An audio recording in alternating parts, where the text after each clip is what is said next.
जी अस्सलाम वालेकुम। उम्मीद करती हूँ आप सब लोग खैरियत से होंगे। मैं सहर डाइटिशियन बात कर रही हूँ।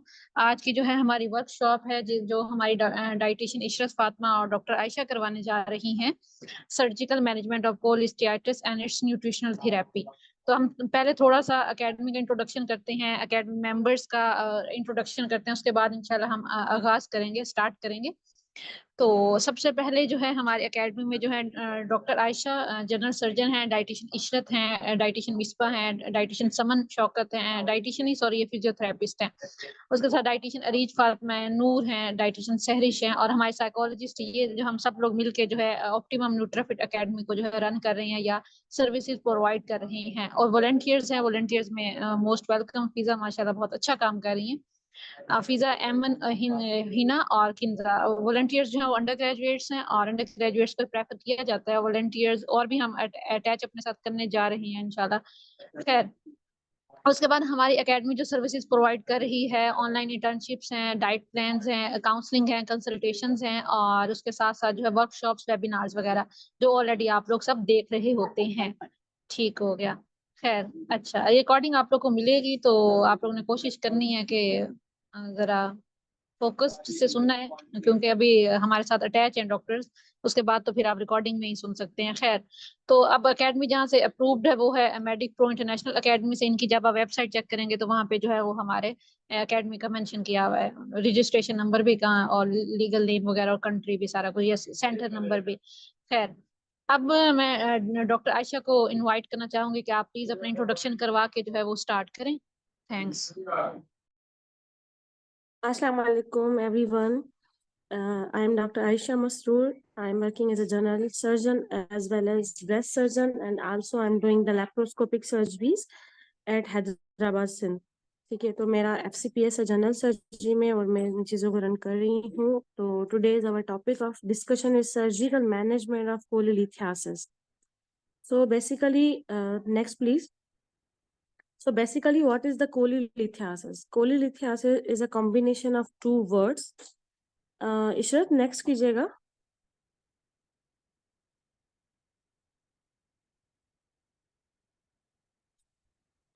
Koli and then lithiasis. Lithiasis हम स्टोन को कहते हैं मेडिकल टर्मिनोलॉजी में, और कोली जो है बाइल और गॉल ब्लैडर के लिए यूज होता है. तो इन इन दोनों की जो कॉम्बिनेशन है ना कोली लिथियासिस की, दैट इज कॉल्ड द गाल stones. Okay, next. Next please. So these are few pictures of the gallstones. Gallstone की बहुत different varieties आजकल हमें मिल रही हैं during surgeries. Next please. So basically gallstone is of three types.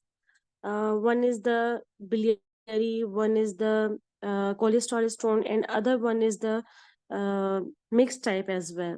So why we are reading this topic or studying this topic is that the importance is that इसका जो incidence है day by day अब increase हो रहा है. कुछ हमारे dietary factors हैं, कुछ हमारी पैथोफिजियोलॉजिकल फैक्टर्स हैं जिनकी वजह से, कुछ हमारे हार्मोनल फैक्टर्स हैं. पर अमूमन जो अब देखा जा रहा है ओपीडीज में जब हम बैठते हैं, 90% लोग जो राइट अपर कॉर्डन या राइट एब्डोमेन पेन के साथ आते हैं ना, तो उनकी डायग्नोसिस कोलिलिथियासिस ही बनती है after clinical history taking examination and then ultrasound. तो गालस्टोन जो ऑब्जर्व किए ना हमने, वो 8% एंड 20% ऑब्जर्व किए हैं. जो अंडर 40 हैं उनमें 8% का इंसिडेंस है, और जैसे एज बढ़ रही है उनमें जो है ना इंसिडेंस बढ़ रहा है इन पाकिस्तान. ठीक है, अच्छा, ये स्टेटिक्स थोड़ी डिफरेंट है बाहर वाले कंट्रीज में. वहां पे क्या है कि जो 40 वाली फीमेल्स है वहां पे उनमें इंसिडेंस ज्यादा है. हमारे पास फिर ये है कि 40 तक तो है इंसिडेंस, पर उसके आगे भी इंसिडेंस हमारे पास देखा गया है. So it's a quite common problem. मतलब इवन अंडर डेवलप्ड कंट्री या डेवलप्ड हो, दोनों में ये प्रॉब्लम चल रहा है. It's eight highest peak. और ये एक पाकिस्तान की स्टडी है जिसमें द रेट ऑफ कोलिसिस्टेक्टोमी, जो लेप्रोस्कोपिक कोलिसिस्टेक्टोमी देखी गई है, that is 32% of all major abdomen surgeries, जो कि क्वाइट बिग रेशो है. तो दैट्स वाई हमने ये सोचा कि इस टॉपिक पे आप लोगों को अवेयरनेस दी जाए और इस टॉपिक के मैनेजमेंट के हिसाब से आप लोगों को कुछ बताया जाए ताकि अवेयरनेस भी हो, आप लोगों को पता भी चले, as it is a quite common problem of Pakistan. So हमें इन छोटी छोटी चीजों का आइडिया होना चाहिए। Next please.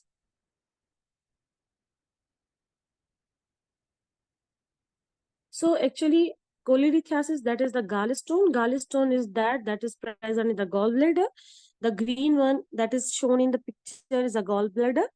ठीक है, उसके बाद ये जिस चीज से अटैच है दैट इज द लिवर। और इसी वजह से जो है ना, इसका जो पेन है वो लिवर वाली साइड पे होता है, जिसको हम कहते हैं राइट अपर क्वाड्रेंट या राइट हाइपोक्वाड्रेंट ऑफ द एब्डोमेन। ठीक है, उसके बाद इनकी एक डक्ट्स होती हैं जो लिवर की डक्ट्स के साथ जिसको हम कॉमन हेपाटिक डक्ट कहते हैं लिवर की, और गॉल ब्लैडर की होती है सिस्टिक डक्ट। ये मिला के बनाती हैं कॉमन बाइल डक्ट जिसको हम सीबीडी कहते हैं। सीबीडी ओपन होती है along with the pancreatic duct, second part of duodenum में। ठीक है, ये बताना थोड़ा बहुत नेसेसरी भी है क्योंकि गाल स्टोन्स की जो कॉम्प्लिकेशन है उसके लिए आपको ये पता होना चाहिए कि गाल स्टोन का जो बाइल का जो फ्लो है वो कैसे है, और गॉल ब्लैडर के स्टोन की कॉम्प्लिकेशंस कहाँ कहाँ पे हमें मिल सकती हैं। सो यहाँ पे जो येलो कलर का एक स्मॉल बॉल टाइप आपको एक नजर आ रहा है ग्रीन गॉल ब्लैडर में, दैट इज द स्टोन। और इस स्टोन के तीन टाइप्स होते हैं ना गॉल ब्लैडर के स्टोन्स के। मोस्ट कॉमन तो कोलेस्ट्रॉल स्टोन ही है। अदर वन जो है वो बिलीरुबिन स्टोन है, जिसको हम जो है हेमोलाइसिस के बाद जो होते हैं, जस्ट लाइक कुछ पेशेंट्स में थैलेसीमिया है, सिकल सेल एनीमिया है, हेरिडिटरी स्फेरोसाइटोसिस है। उन पेशेंट्स में क्या होता है कि हेमोग्लोबिन टूटने की कैपेसिटी ज्यादा होती है। ठीक है, जब हेमोग्लोबिन ज्यादा टूटेगा तो वो बाइल में कन्वर्ट होगा। ठीक है, तो वहां पे जो है ना बिलीरुबिन स्टोन्स बनते हैं। और another is the cholesterol stone. वो तो कोलेस्ट्रॉल स्टोन कोलेस्ट्रॉल की अपटेक की वजह से भी हो सकते हैं, कोलेस्ट्रॉल की रीएब्जॉर्प्शन हमारी बॉडी में सही नहीं हो रही उसकी वजह से भी हो रहे हैं, मेटाबॉलिज्म में कोई इशू है उस वजह से भी हो सकते हैं। और थर्ड टाइप जो कि थोड़ी सी कमी दिखी है वो है मिक्स्ड स्टोन, जिसमें कोलेस्ट्रॉल स्टोन्स भी आ जाते हैं और बिलीरुबिन मिल के एक स्टोन बनाता है, उसको हम कहते हैं मिक्स्ड स्टोन। ठीक है, तो अब इसमें ये भी डिफरेंस है कि कुछ पेशेंट में हमें स्मॉल स्मॉल स्टोन्स नजर आते हैं, कुछ पेशेंट्स में हमें लार्ज स्टोन्स नजर आते हैं, कुछ पेशेंट में जो है अभी रिसेंटली मैंने एक कोलिसिस्टेक्टोमी की थी तो उसमें the whole gall bladder was so much inflated, जिसको हम कहें ना कि बलून की तरह वो फूका हुआ था। जैसे ही मैं उसको होल्ड कर रही थी ड्यूरिंग सर्जरी तो मेरी होल्ड में नहीं आ रहा था, तो आई थॉट के जो है ना इसमें म्यूकस ज्यादा भरा हुआ है ना, एक म्यूकोसील भी कंडीशन होती है। तो आई थॉट कि मैं जो है ना नीडल एस्पायरेट करके इसमें से निकाल देती हूँ म्यूकस, उसके बाद ये होल्ड में आसानी से आ जाएगा, और जब तक होल्ड में नहीं आएगा तो आप सर्जरी नहीं कर सकते। तो at that time I realize कि मेरी जो नीडल है ना वो अंदर जा नहीं रही है, एंड देन आई रियलाइज कि यार ये तो full gall bladder is occupying a single stone, के गॉल ब्लैडर को हम कहीं से होल्ड ही नहीं कर पा रहे हैं ना। तो that was a very difficult case. तो कुछ लोगों में सिंगल स्टोन होता है, कुछ लोगों में मल्टीपल स्टोन्स होते हैं। मल्टीपल स्टोन्स और सिंगल स्टोन की अलग अलग अपनी एक कहानी होती है, अलग अलग दोनों की अपनी कॉम्प्लिकेशंस होते हैं, पर देखा जाए small stone are more dangerous than the large stone. ठीक है, इसको हम फिर आगे डिस्कस करेंगे।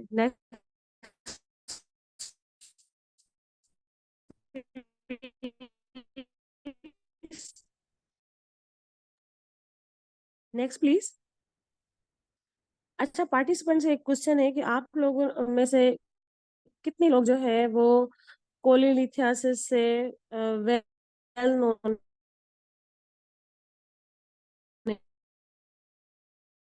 है, कितनी फैमिली में किसी ने सफर किया हो इस डिजीज से, तो कोई अपना शेयर करना चाहे कोई एक्सपीरियंस।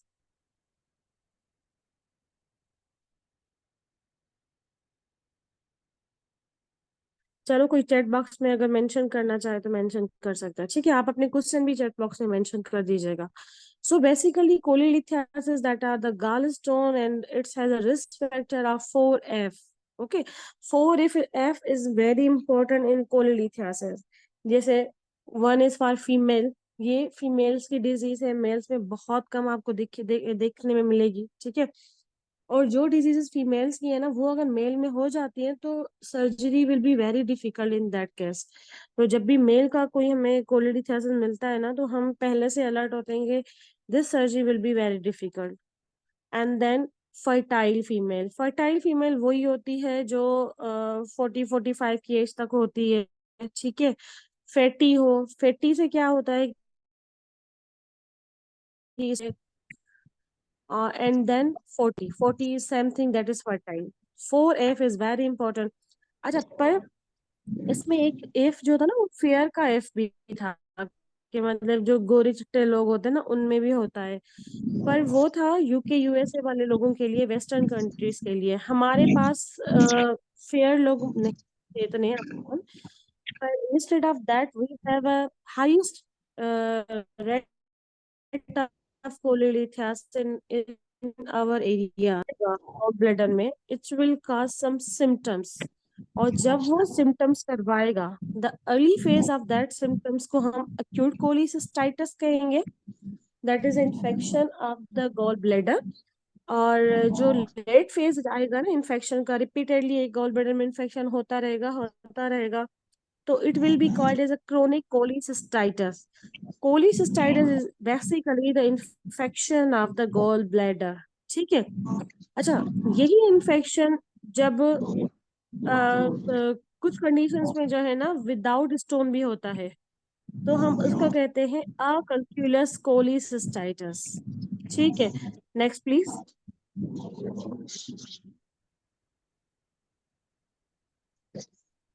अच्छा, चैट बॉक्स में हमारे पास एक पार्टिसिपेंट ने बताया है कि मेरी मामा को अभी डायग्नोज हुआ है।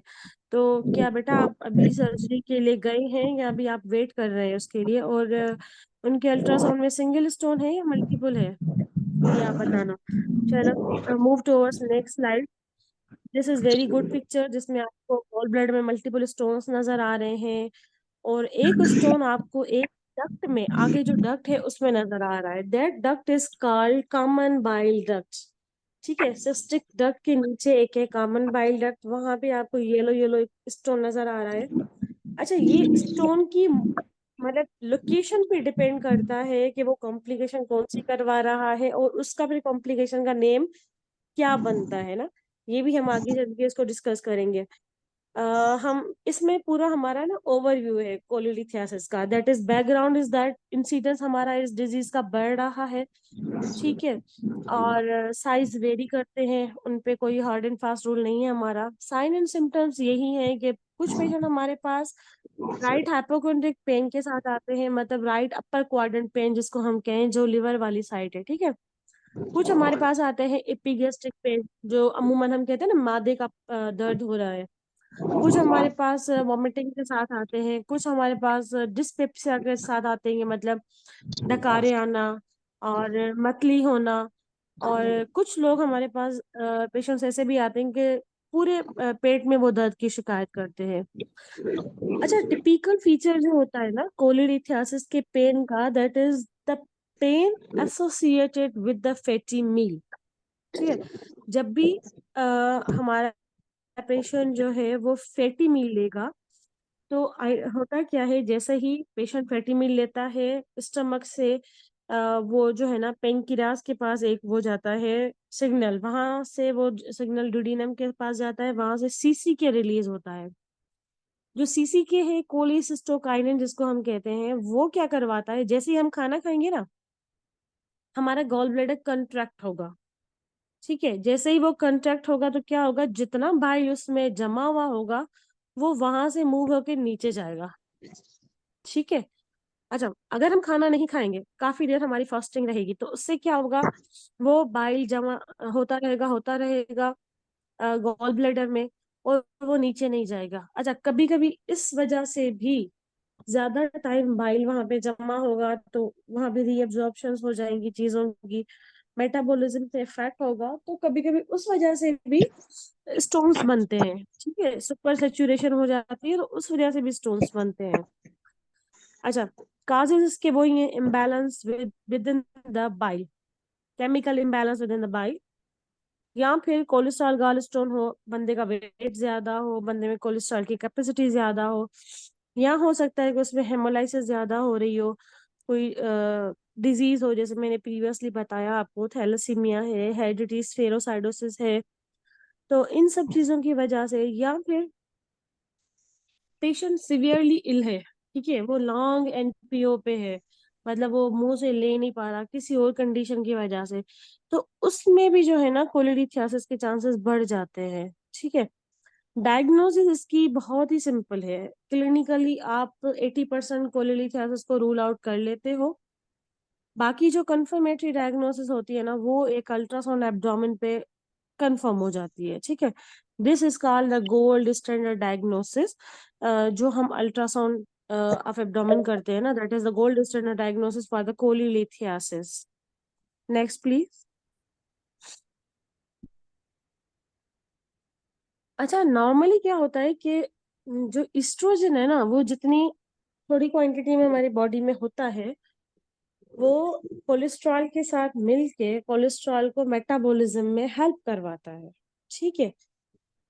प्रेगनेंसी में क्या होता है, इस्ट्रोजन भी बढ़ जाता है, पर उससे ज्यादा प्रोजेस्टेरोन बढ़ जाता है। ठीक है। तो अब जब इस्ट्रोजन बढ़ जाएगा तो कोलेस्ट्रॉल तो उतना नहीं है ना, कोलेस्ट्रॉल तो वही है जो नॉर्मली हमारे पास था। तो वो ये इनका एक इम्बैलेंस हो गया, कोलेस्ट्रॉल और इस्ट्रोजन का। ठीक है। यहाँ भी फिर मेटाबॉलिज्म में एक मसला शुरू हो गया।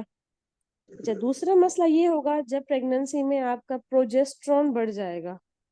प्रोजेस्ट्रॉन क्या करेगा, वो जो कंट्रक्शन है ना, जो स्लोइंग, जो इम्पटीनेस है उसकी गॉल ब्लैडर की, जो इम्पटी करता है बाइल को, उसको स्लो डाउन कर लेगा।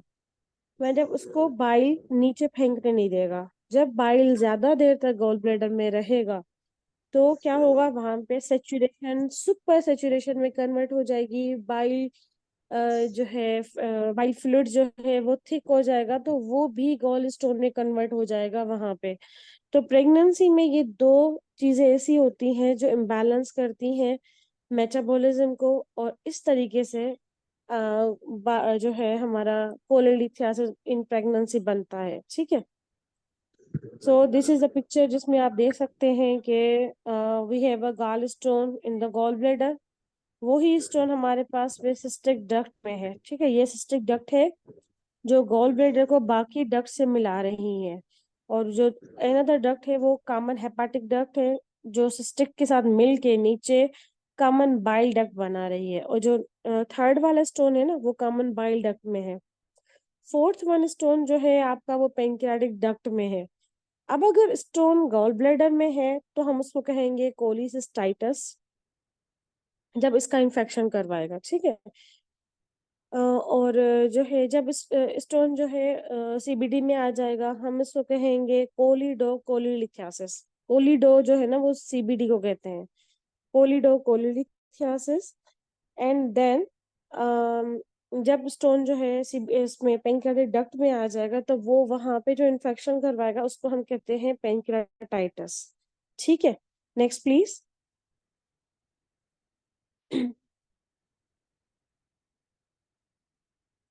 So we have a complication of every disease like in our medical field। so gallstone की भी कुछ complication है, जिसकी वजह से इन सबको मद्देनजर रखते हुए हम गॉल ब्लैडर की मैनेजमेंट पे आ जाते हैं। हम पेशेंट्स को काउंसिल करते हैं कि स्टोन्स को ऐसे छोड़ना सही नहीं रहता। तो इसकी कॉम्प्लिकेशन भी ऐसे ही डिवाइडेड है जैसे बाइल का फ्लो डिवाइडेड है कि बाइल कहाँ कहाँ जा रहा है। सही है। तो इन द गॉल ब्लैडर में कुछ कॉम्प्लिकेशंस हैं, इन बाइल डक्ट में है, और कुछ जो है ना इंटेस्टाइन में है। अब गॉल ब्लैडर में क्या है इसकी complication, there is acute cholecystitis. जो इनिशियल इफेक्ट में इन्फेक्शन होता है गॉल गॉल ब्लैडर में गॉल स्टोन की वजह से, उसको हम कहते हैं अक्यूट कोलिसिस्टाइटिस। ठीक है। Another is chronic. जब रिपीटेडली इन्फेक्शन होते रहेंगे ना, तो फिर वही इन्फेक्शन कन्वर्ट हो जाएगा क्रोनिक में। अच्छा, अक्यूट और क्रोनिक को हम जो डिवाइड करते हैं, जो डायग्नोस करते हैं ना, वो हम करते हैं on the basis of ultrasound, और पहले भी इसमें हिस्ट्री में, and then on the basis of examination and ultrasound. Ultrasound में कुछ पॉइंट्स होती हैं जिनके बेसिस पे हम लेबल करते हैं कि भाई दिस इज अक्यूट और this is the chronic one, और उस हिसाब से हम अपना माइंड सेट करके सर्जरी के लिए जाते हैं। ठीक है, अक्यूट में क्या होता है? अक्यूट में इन्फ्लामेशन होती है, पेरिकोलिसिस्टिक फ्लूइड होता है। जो गॉल ब्लैडर वॉल होती है ना, वो 4 mm तक की होती है। सही है। और जब क्रोनिक हो जाता है ना, तो वो वॉल थिक हो जाती है, पेरिकोलिसिस्टिक कोई फ्लूइड नहीं होता। और इसकी एक अदर कॉम्प्लिकेशन है इम्पाइमा ऑफ द गॉल ब्लैडर। इम्पाइमा में क्या होता है? पस बन जाती है गॉल ब्लैडर में अंदर। ठीक है, ये क्यों बनती है? ये तब बनती है जब सिस्टिक डक्ट में स्टोन फंस जाए, या फिर neck of the gall bladder में स्टोन फंस जाए। ठीक है, फिर वहां पे जो है ये बाइल जो है वो जमा होता रहे, म्यूकस उनका जमा होता रहे गॉल ब्लैडर का, और then they will both convert into the empyema of the gall bladder, जिसमें पस ही पस होती है गॉल ब्लैडर में। ठीक है, another is mucocele of the gall bladder. उसमें क्या होता है कि गॉल ब्लैडर में एक म्यूकस बनता है। ठीक है, एक क्वांटिटी होती है जिसमें म्यूकस बनता है, वो रीअब्सॉर्ब होता है, और एंड देन वो आगे कुछ पास भी हो जाता है। कुछ कंडीशंस में क्या होता है, स्टोन जो है वो ब्लॉक कर देता है सिस्टिक डक्ट को या neck of the gall bladder. ठीक है, जहाँ पे सिस्टिक डक्ट होती है ना, वो ही उससे ऊपर वाला पार्ट नेक होता है, वो नेरोएस्ट पार्ट होता है। वहां पे अगर एक चीज फंस गई तो पीछे क्या होगा? जो गॉल ब्लैडर खुद म्यूकस बाइल बना रहा है, वो वहां पे स्टेसिस करेगा, वो आगे नहीं जा पाएगा। अगर जाएगा भी तो थोड़ी क्वांटिटी में जाएगा। तो वो जो होता है ना mucocele, that is accumulation of mucus in the gall bladder. अच्छा, उस कंडीशन में ना बिल्कुल कुछ लोग उसको कहते हैं white bile. Mucus white colour का होता है, जैसे हमारी सलाइवा होती है, पर mucus is so thick jelly type होता है। ठीक है, तो वो बिल्कुल गॉल ब्लैडर सूजा हुआ होता है, बलून की तरह, जो है ना बिल्कुल इन्फ्लेक्टेड होता है। और उसमें जब हम सिरिंज डाल के एस्पायरेट करते हैं तो वो व्हाइट व्हाइट कलर का वहां से कुछ म्यूकस टाइप निकलता है। Another complication is the perforation. ठीक है, तो कुछ लोग जो कहते हैं ना कि नहीं, गॉल ब्लैडर को सर्जरी करवाने की क्या जरूरत है, क्या करेगा, स्टोन्स पड़े पड़े रहे भले, कोई इशू नहीं है। तो उनके लिए ये है कि भाई परफोरेट भी हो सकता है।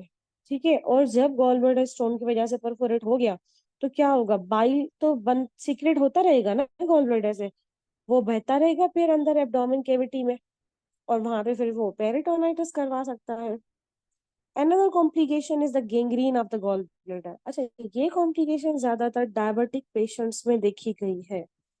और अनदर इज द कार्सिनोमा, जो कि बहुत लेट होता है। अगर 10-15 साल आप गॉल स्टोन को छोड़ दो उसके बाद, वो बहुत रेयर देखा है हमने, पर जब भी देखा है इट्स वेरी डेंजरस। मतलब इसकी कोई डेफिनेटली इतनी खास ट्रीटमेंट अवेलेबल ही नहीं है।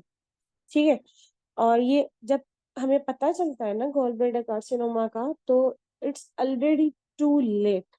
ये अर्ली डायग्नोज ही नहीं होता, क्योंकि भले वो सीए के सिम्टम और कोलिलिथासिस के सिम्टम्स ऑलमोस्ट सेम होते हैं ना, तो हम उन चीजों को ना मिमिक कर रहे होते हैं कि नहीं भाई, दैट इज द कोलिलिथासिस की वजह से है। और पेशेंट जो है ना उस चीज को ज्यादा वो नहीं लेता कि भाई मुझे सर्जरी करवानी चाहिए, and in the end it will be land upon the carcinoma. अच्छा, another group of complication is the best on the bile ducts। ठीक है, वो जो मैंने आपको पाथवे बताया कि सिस्टिक के बाद वो कॉमन हेपाटिक डक्ट से वो सीबीडी के साथ मिल जाता है। जब स्टोन सीबीडी में आ जाए, it can leads to the obstructive jaundice. अब जॉन्डिस क्यों हो रही है? क्योंकि वो आपने बाइल का सॉरी फ्लो जो है वो रोक दिया। जब आपका बाइल प्रॉपरली फ्लो नहीं हो रहा, तो आपका बाइल पीछे जमा हो रहा है। बाइल पीछे जब जमा होगा तो उसमें से फिर रीएब्जॉर्प्शन होगी। ठीक है, बॉडी में जो चीज फंस जाएगी ना, तो वो याद कर लो कि वहां से वो रीएब्जॉर्ब होती रहेगी, उसके कंटेंट्स रीएब्जॉर्ब हो के सीरम में आएंगे और फिर वो जॉन्डिस क्रिएट करवाएंगे। ठीक है, another complication is the acute pancreatitis. जो पेंक्रियाटिक डक्ट में अगर स्टोन आ जाता है इसका, तो पेंक्रियाटाइटिस करवा सकता है। That is the very dangerous complication. अच्छा, another complication of intestinal obstruction. अच्छा, ये जो कॉम्प्लिकेशन है ये होती है सॉलिटरी सिंगल स्टोन में। बड़ा स्टोन हो और सिंगल हो, हमारे पास ये कहा जाता है यार एक ही तो स्टोन है, छोड़ दें बस, कुछ नहीं करेगा। वो एक स्टोन बहुत कुछ कर सकता है अगर करने पे आए तो।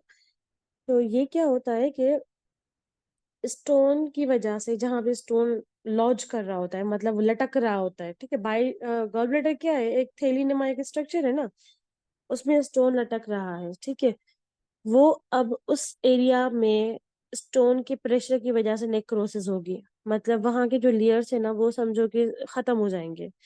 एक चीज एक जगह पे रह रह के घस जाती है ना, इस तरीके से होगा। और जो भी नियर बाय पार्ट होगा उसके, मोस्टली ये ड्यूडेनम के साथ, वहां पे एक फिस्टूला बन जाता है, एक एक फाल्स ट्रैक, एक न्यू ट्रैक बन जाता है। मतलब ये कम्युनिकेशन नॉर्मल कम्युनिकेशन नहीं होती है, एबनॉर्मल कम्युनिकेशन बन जाती है स्टोन की ड्यूडेनम के साथ। तो ड्यूडेनम तो वाइडेस्ट पार्ट है ना, तो वहां पे इशू नहीं होता।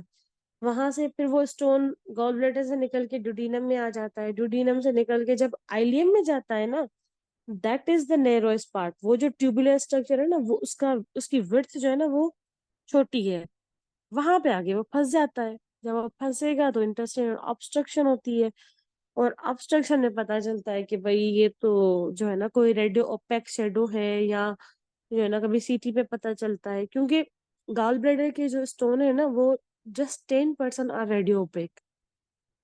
It is vice versa to the renal stone. जो किडनी के स्टोन है वो 90% are radio opaque. Radio opaque का मतलब क्या है, वो आपके एक्सरे फिल्म पे आ जाएगा, ठीक है। गॉल ब्लैडर के स्टोन जस्ट 10% ऐसे होते हैं जो एक्सरे फिल्म पे आते हैं, अदरवाइज नहीं आते। एक और कंडीशन है गॉल ब्लैडर की जो एक्सरे पे आती है, that is a porcelain gall bladder. मतलब उसमें जो wall of the gall bladder होती है ना, वो कैल्सिफाइड हो जाती है, जिसकी वजह से जो है ना वो उस पे आ जाता है एक्सरे पे, ठीक है। दैट इज अ थोड़ी जो है ना एक्स्ट्रा नॉलेज थी आप लोगों के लिए। Next please.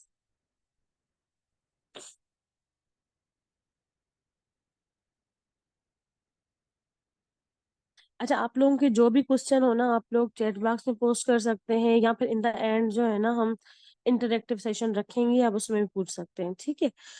another thing is that management, that is the very important thing। जब भी गाल स्टोन होते हैं तो ये कहा जाता है कि यार एक दो स्टोन है, या चलो खैर इतने पथरी है छोड़ दो। तो छोड़ना अगर आप चाहो ना तो उसके लिए भी क्राइटेरियाज है, ठीक है। मेडिकल में हर चीज के लिए गाइडलाइंस बनी हुई है, और वो गाइडलाइंस हमारे बहुत बड़े जो सेंटर्स होते हैं जहाँ पे इन डिजीज का बर्डन ज्यादा होता है, वहाँ के प्रोफेसर्स और बहुत हायर एजुकेशन वाले लोग मिलके रिसर्चर्स के साथ कुछ गाइडलाइंस बनाते हैं कि मतलब अगर इस चीज को हम फॉलो करें तो किस तरीके से करें। तो गालस्टोन के लिए भी काफी गाइडलाइंस हैं। कुछ लोग कहते हैं सिम्टोमेटिक हो तो उनको निकालो, कुछ कहते हैं सिम्टोमेटिक हो या ना हो उनको निकालना चाहिए। तो अभी हम देखेंगे हमें क्या करना चाहिए। अगर सिम्टोमेटिक गॉल स्टोन्स हैं तो हम पहले तो हम उनको पेन मैनेजमेंट करेंगे, ठीक है, पेन पेन रिलीव करेंगे, एंसर्स वगैरह देंगे ताकि वो सेट हो जाए। अगर वो फिर भी सेट नहीं होते, सिम्टम उनके रिजॉल्व नहीं होते, तो समटाइम्स हम जो है ना उनको आईवी एंटीबायोटिक्स पे भी रखते हैं, क्योंकि सिम्टम रिजॉल्व नहीं हो रहा तो कोलिसिस्टाइटिस में जा रहा है पेशेंट, आईवी एंटीबायोटिक्स पे रख देते हैं, थोड़ा उनको एनपीओ करवा देते हैं, ओमिप्राजोल टाइप चीजें दे देते हैं, तो पेशेंट कभी कभी सेट हो जाता है, ठीक है, जब तक पेशेंट का माइंड बने फॉर द सर्जरी। अगर रिपीटेडली पेशेंट सिम्टोमेटिक रह रहा है तो इट्स बेटर कि आप पेशेंट को सर्जरी की तरफ रेफर कर दो, ठीक है। मतलब इसमें इन द लास्ट होनी सर्जरी ही है, क्योंकि सर्जरी के अलावा हमारे पास ऐसा कोई अच्छा ऑप्शन है नहीं इसका। उसके बाद ये है कि इफ नॉट सिम्टोमेटिक तो हम क्या करें। अच्छा, उसमें पे कुछ ऐसी चीजें आ जाती हैं, कुछ इंडिकेशंस हैं, जैसे कि पेशेंट जो है वो डायबिटिक हो, ठीक है, डायबिटिक पेशेंट का गॉल ब्लैडर हमें नहीं छोड़ना, ठीक है। तो इस चीज को हमें बहुत ध्यान में रखना है।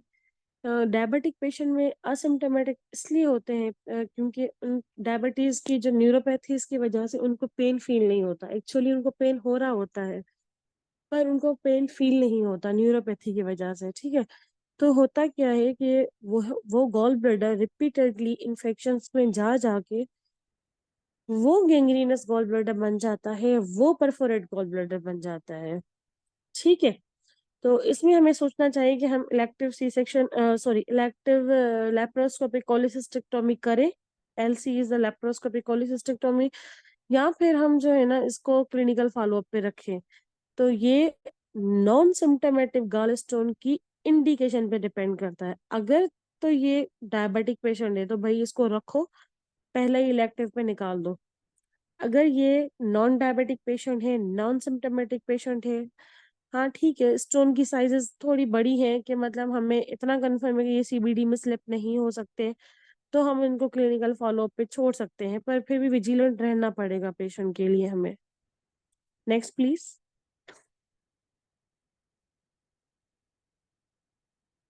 Okay, there are few indications of laparoscopic कोलिसिस्टेक्टोमी।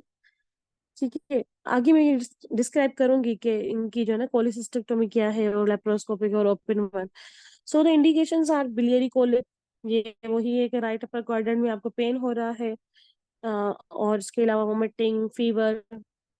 Chronic cholecystitis acute is convert to the chronic जब वो रिपीटेडली हो जाता है और गॉल ब्लैडर की वॉल थिक हो जाती है। अच्छा, कभी कभी गॉल ब्लैडर पोलिप, अकेले ही पोलिप मिलता है, ठीक है, गॉल ब्लैडर में। कभी कभी क्या होता है कि gall bladder polyp along with the stone. अच्छा, इसमें फिर हमारी गाइडलाइंस ये होती हैं कि अगर पोलिप 1 सेंटीमीटर के से छोटा है तो हम फिर इसको फॉलोअप पे भी रख देते हैं।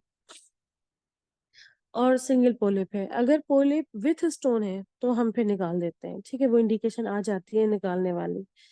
Another is thing is that patient choledocholithiasis में गया है, मतलब गॉल स्टोन स्लिप होके सीबीडी में गया, उसने कोलिडोकोलिलिथेसिस करवाई। इट मीन्स के स्टोन्स इतने छोटे हैं कि आगे भी वो स्लिप होके सीबीडी में जा सकते हैं, ठीक है। तो अब एक बार हमने सीबीडी से निकाले, अब सीबीडी से हम ओपन नहीं करते हैं आजकल, वो हम ईआरसीपी के थ्रू निकलवाते हैं, ठीक है। और जब आपने एक बार ईआरसीपी करवाई ना, तो बेटर है कि आप पेशेंट को दोबारा छोड़ो नहीं कि बार बार वो ईआरसीपी के लिए जाए, नहीं जा सकता पेशेंट बार बार ईआरसीपी के लिए। उसके बाद आप उसका electively as soon as possible within 2 weeks आप उसका कोलिसिस्टेक्टोमी कर दो कि उसकी जान छूट जाए। Another thing is gall stone pancreatitis. अच्छा, गॉल स्टोन की वजह से भले गॉल स्टोन नीचे ना भी जाए, मतलब पेंक्रेटिक डक्ट में ना भी जाए, तब भी कभी कभी जो है ना गॉल स्टोन्स की वजह से रिपीटेडली पेशेंट पेंक्रेटाइटिस में आते रहते हैं। It's a most common cause of the pancreatitis in our area, ठीक है। another is previous cholecystitis, वही cholecystitis हो गया, इन्फेक्शन हो गया, एक बार इन्फेक्शन हो गया मल्टीपल टाइम्स वो इन्फेक्शन करवाता रहेगा, ठीक है। Next please.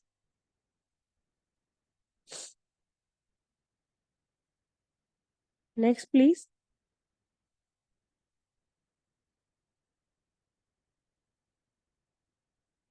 So the surgical management that is the gold standard one, इसके अलावा हमारे पास कोई ऑप्शन नहीं है, ठीक है, गॉल स्टोन को ट्रीट करने का। अच्छा, पहले ESWL कोई, जैसे लिथोट्रिप्सी हम किडनी में करते हैं ना, उसी तरीके से इसमें भी करते थे, फिर उसके जरिए निकल जाते थे स्टोन, और कुछ डिजोल्विंग केमिकल्स डाल देते थे गॉल ब्लैडर में। पर आजकल ये सब की चीजें नहीं हो रही क्योंकि उनके कॉम्प्लिकेशन ज्यादा हो रहे थे।